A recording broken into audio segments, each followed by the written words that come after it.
You have to understand this. Boxing's like this game of life. I got beaten by Buster, right? Is this the end of influencer boxing? Does Jake continue? You know, he's got I guess, looks like a seemingly bad injury. Both sides of his jaw broken. That's why when he fought Anthony Joshua, I scoffed at it. I talked a little bit of because of the lunacy. And I said, someone's going to end up dead. Someone can die. 10 to 13 boxers die per year. Mike Tyson reacts strongly after Jake Paul's knockout loss to Anthony Joshua and warns him to quit boxing. Tyson says Jake is risking his life by fighting top-level boxers. He explains that boxing is very dangerous and believes Jake will get seriously hurt if he does not stop taking these risky fights. He'll die for this shit. Die. I'm not gonna die for that. Jake Paul reportedly suffered a serious jaw injury after his knockout loss, and online videos show him having trouble opening his mouth. In the video he shared, talking clearly hurts, showing how bad the injury is. Fans and experts say this proves how risky it was to fight a top heavyweight like Anthony Joshua and supports warnings for people like Mike Tyson that he could be hurt even worse if he keeps going. I'm a little up, but will you take care of me forever and ever? Paulie Malignaggi explains Jake Paul's situation after his serious jaw injury and says recovery will take a long time. He says a jaw broken on both sides is very serious and must fully heal before taking punches or boxing again. Paulie believes Jake could be out for a year and may choose to focus on his MVP promotion instead of fighting. He praises Jake's company for treating fighters well and paying them fairly, saying Jake has signed real talent and runs it the right way. Of Jake's injury, you have this issue now where he's got to recover, and honestly, coming from broken two sides of broken jaw is even worse, because you got to test it out. It's, you know, you're not just chewing food or talking. You know, your jaw has to heal enough to take impact, to spar, to you know, be able to actually box and not just everyday life's usage of your jaw, like I said, to just chew and talk. But so I don't know. That's why I was thinking, like, is this going to be the end of Jake, or because even if he comes back as a boxer, it'll probably could take a year, to be honest. You know, does he focus on his promotional company? I was thinking, you know, the promotional company is probably one thing that I could always ride with. I never had criticism for it.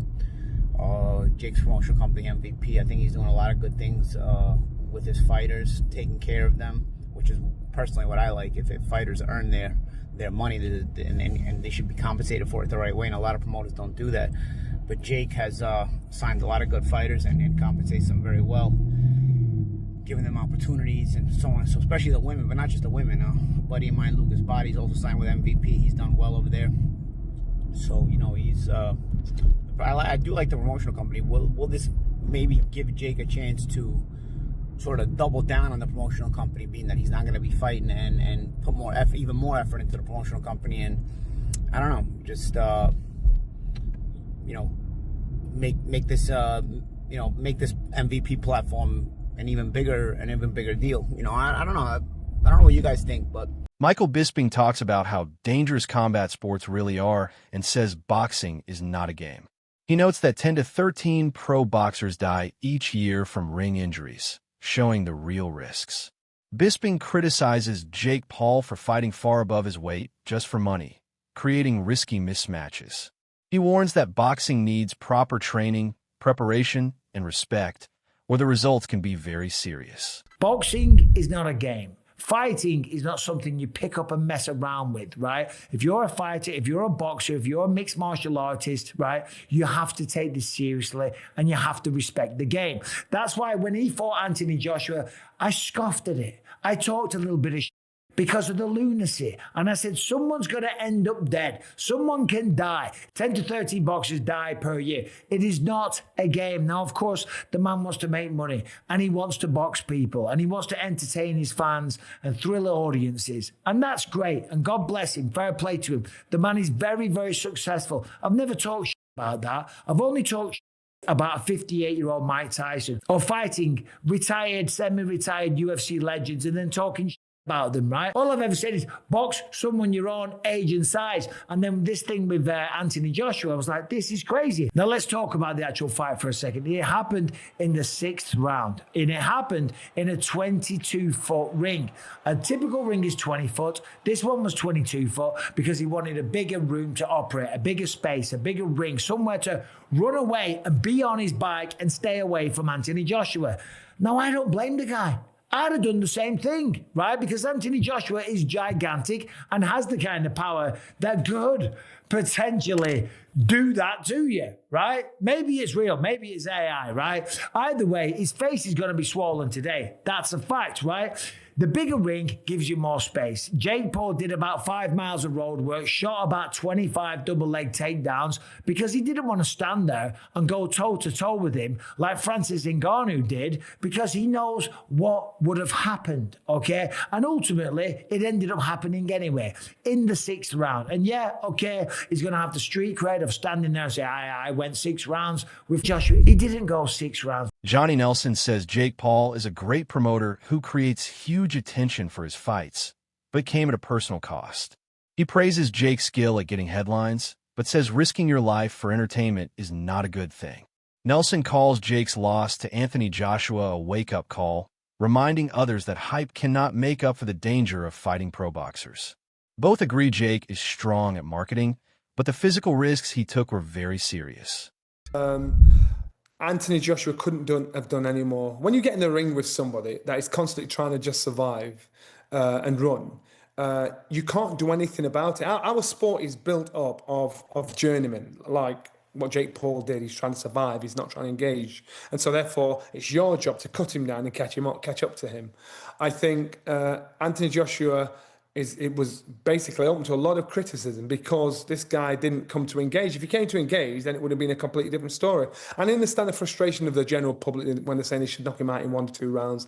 I get that because Jake Paul has been brilliant at annoying and getting under the skin of everybody, which you really in our sport, if you can evoke emotion from the fans, you're doing a great job. So what Jake Paul did was got in the ring. I think he realised the task in hand when he stood there in that 22-foot ring. He sees an Adonis of a fighter, former world champion, Anthony Joshua in another corner. And that's when reality hit fiction. Everything he had in his head, everything he thought that he could possibly do, had disappeared, slipped out the ring with the cornermen, slipped out the ring and he thought, wow, this is for real. And even a little jab that just gently missed him, you could see him thinking, what is this about? So it was a case of survival. And to me, I didn't want Anthony Joshua to knock him out, if I'm honest with you. I thought, you've got to make this kid have a reality check. And that's what he actually did, because Jake Paul himself said, I was shattered. This guy, everything I thought I could do, I couldn't do. Boxing looks so easy on the TV. Boxing looks so, matter of fact, no big deal. Until you get punched. And then reality kicks in. And Jake Paul, he has done a brilliant job of promoting himself, promoting this fight, promoting the evoking human emotion. And I think he'll be a great promoter down the line because, on the undercard, you had Caroline de Barbox on the undercard. You had all these amazing fighters on the undercard, all the girls getting the chance to shine. Analysts say Jake Paul's broken jaw is a very serious injury that could affect his career. Both sides of his jaw are hurt, and it needs a long time to heal before he can spar, take punches, or fight again. Experts explain this injury is not just about eating or talking, but about handling hits in the ring. Recovery may take many months, and coming back too soon could cause lasting damage. They also warn that fighting top opponents again could seriously harm his health and future in boxing. The most people can tell me is, oh, but Jake Paul made a lot of money. Who cares? Money is a tool. Money is good. If you can get it, get it. Hustle. But here's the thing. If someone offered you $100 million, but then if you took the $100 million, you have to pass away, they're going to take your life in 2 weeks. I mean, would you take that? So you get a lot of money and then you only have 2 weeks with the money. Like that, to me, that's stupid. So money is cool, but there's billionaires and millionaires that have lost their life. I'm sure they had terminal illnesses or whatnot. I'm sure they would give up a lot or of their wealth or large portions of their wealth for their health. That's why people say health is wealth. So I'm not impressed by money. And it's so funny that you have these MAGA influencers that just lost back-to-back, Jake Paul and Andrew Tate, and their fan bases who pitched this far right and pitched this like red pill philosophies, alpha male philosophies, and like having affirmations and daily tenets and goal setting and being a real man and the difference between man and woman, all these things that these bases have been preaching, right? Dan Raphael says Jake Paul's early fight plan was very risky, comparing it to running into a jet plane propeller. He explains that there is a big difference between smart defense and simply running away, which Jake did for the first 4 rounds. While this helped him stay standing for a while, it looked more like trying to survive than to fight. Raphael says the knockout was expected and impressive, but it took longer than it should have. I guess it didn't shock me, but it kind of disappointed me.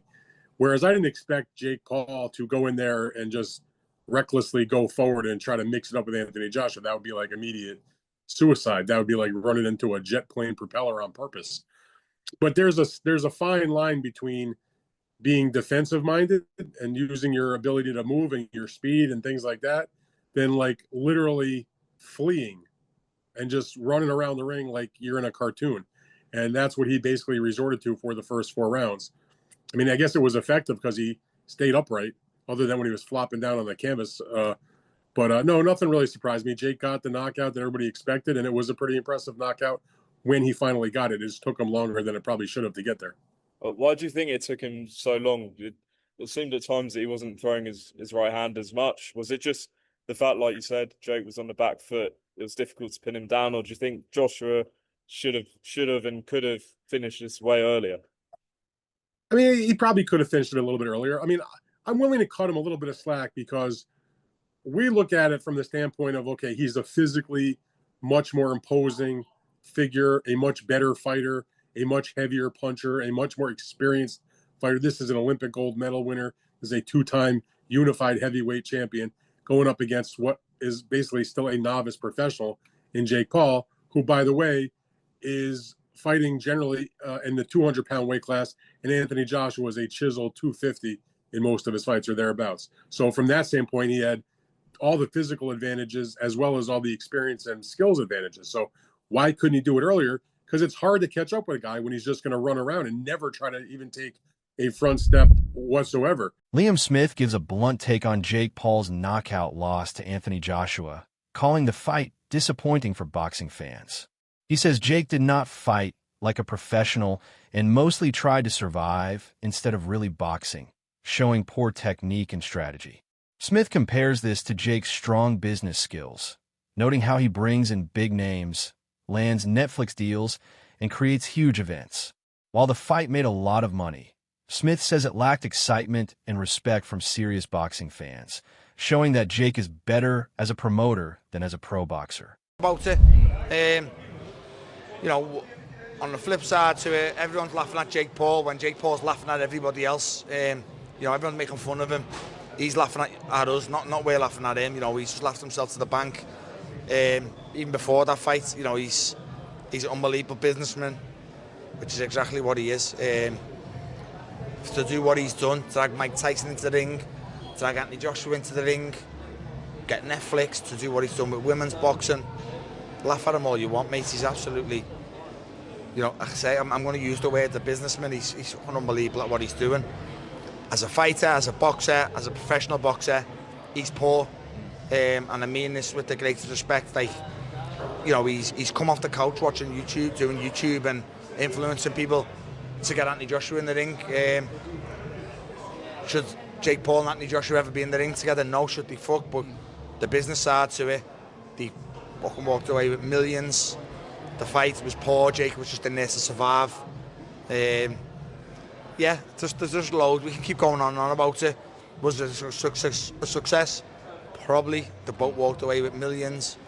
But for Jake to get Joshua in the ring there, you can say all you want, but I think personally, if that fight fell on Tyson Fury's lap first, he would have took it. You know, which heavyweight's going to say, yeah, it is? Just let's say, an example, 50 million to fight Jake Paul. You know, they're going to say no. I don't think one heavyweight in world boxing would have said no, barring Alexander Usyk. No, definitely as well. Final one on this as well. Do you side with the fact that kind of the first meaningful shot that Joshua threw, the fight was over? Yeah, the first clean shot on the chin, yeah. Jake Paul is reported to have suffered a possible career-ending injury, with analysts saying his performance felt more like a stunt than real boxing. They say he faced Anthony Joshua not as a serious boxer, but like a stuntman copying boxing. In the early rounds, Jake kept running, dropping to his knees, and grabbing Joshua to survive, doing this many times. Even though he lasted 6 rounds, critics say his actions were unsafe and unprofessional, putting his health at risk. Experts warn that fighting elite boxers this way could lead to very serious injuries and shows why boxing must be treated with care and respect. He does not. No more than I would have given him respect before for the other things that he's done, for the just that he would have for me for being just a normal human being. Because as I said in other videos about the fight between Jake Paul and Anthony Joshua, I don't think that Jake Paul came in there as a boxer. I think Jake Paul came in there as a stunt man, and he was impersonating a boxer. He ran around the ring away from Anthony Joshua. Anytime Anthony Joshua tried in the beginning rounds, started engaging a little bit, Jake Paul ran up to him, jumped down on his knees, grabbed down on his leg. Might have been, I don't know, 10, 11 times in the course of the 6 rounds that he wound up on his knees. Angelo and Josh break down the Jake Paul versus Anthony Joshua fight and question if this could be the end of Jake's boxing run. They note that he fought Mike Tyson last year, but this fight went much worse. Jake broke his jaw in 2 places and is now on a liquid diet, even though he still made $92 million. They debate whether this loss hurts his future or if fans will still watch him fight less experienced opponents. They praised Joshua's perfect performance, saying he took no risks and stayed fully in control. In the end, the talk shifts from entertainment to consequences. The broken jaw, the warnings from legends, and the concern from experts all send the same message. Boxing is not a game, and fighting elite opponents can cause real damage. While Jake is a great promoter and marketer, this loss proves that success outside the ring cannot protect you inside it. Whether this is the end of his boxing career or just a forced break, the boxing world is clear. Continuing like this brings dangers that money and fame cannot fix. We had the Mike Tyson fight. This year, we had the Anthony Joshua fight, but things went very, very differently for Jake Paul. His jaw is broken in 2 different places. He is on an all-liquid diet, and things didn't go quite as well for him as he thought they would, but he did make $92 million. The question becomes, is this the end of the Jake Paul era? Did watching him get beat that badly ruin future fights, or is this exactly what was supposed to happen, and there will still be interest if Jake Paul fights a random 45-year-old that never boxed in his life? That's all for today's video. Stay tuned for the next one.